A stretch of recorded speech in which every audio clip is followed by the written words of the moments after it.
रामू कई दिनों से बेरोजगार था। एक एक रुपये की कीमत जैसे करोड़ों लग रही थी।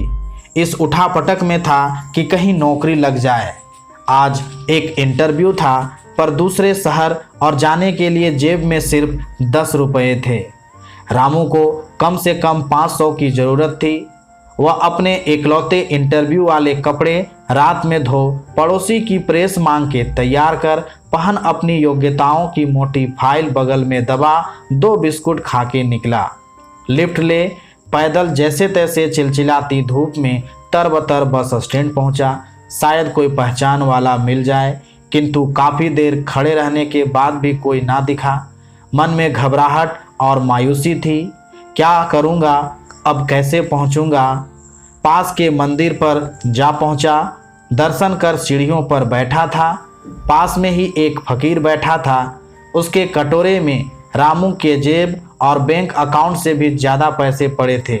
उसकी नज़रें और हालत समझ के बोला, कुछ मदद कर सकता हूँ क्या? रामू मुस्कुराता हुआ बोला, आप क्या मदद करोगे? चाहो तो मेरे पूरे पैसे रख लो। वो मुस्कुराता बोला। वह चौंक गया। उसे कैसे पता मेरी ज़रूरत? रामू ने कहा, क्यों? शायद आपको ज़रूरत है। वो गंभीरता से बोला, हाँ है तो, पर तुम्हारा क्या? तुम तो दिन भर मांग के कमाते हो। वह उसका पक्ष रखते बोला।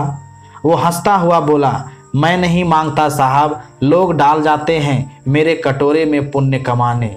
मैं तो फकीर हूँ, मुझे इनका कोई मोह नहीं। मुझे सिर्फ भूख लगती है, वो भी एक टाइम, और कुछ दवाइयाँ बस। मैं तो खुद ये सारे पैसे मंदिर की पेटी में डाल देता हूँ। वो सहज था कहते कहते। रामू ने हैरानी से पूछा, फिर यहाँ बैठते क्यों हो? आप जैसों की मदद करने। वो फिर मंद मंद मुस्कुरा रहा था। रामू उसका मुंह देखता रह गया।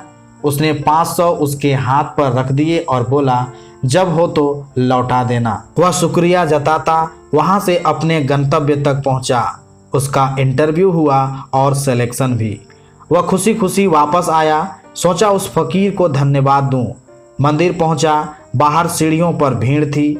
वह घुस के अंदर पहुंचा। देखा वही फकीर मरा पड़ा था। वह उसे देख भौचक्का रह गया। उसने दूसरों से पूछा, कैसे हुआ? पता चला वो किसी बीमारी से परेशान था, सिर्फ दवाइयों पर जिंदा था।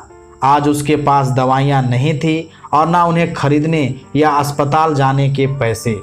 वह अवाक सा फकीर को देख रहा था। अपनी दवाइयों के पैसे वो उसे दे गया था, जिन पैसों पे उसकी ज़िंदगी का दारोमदार था।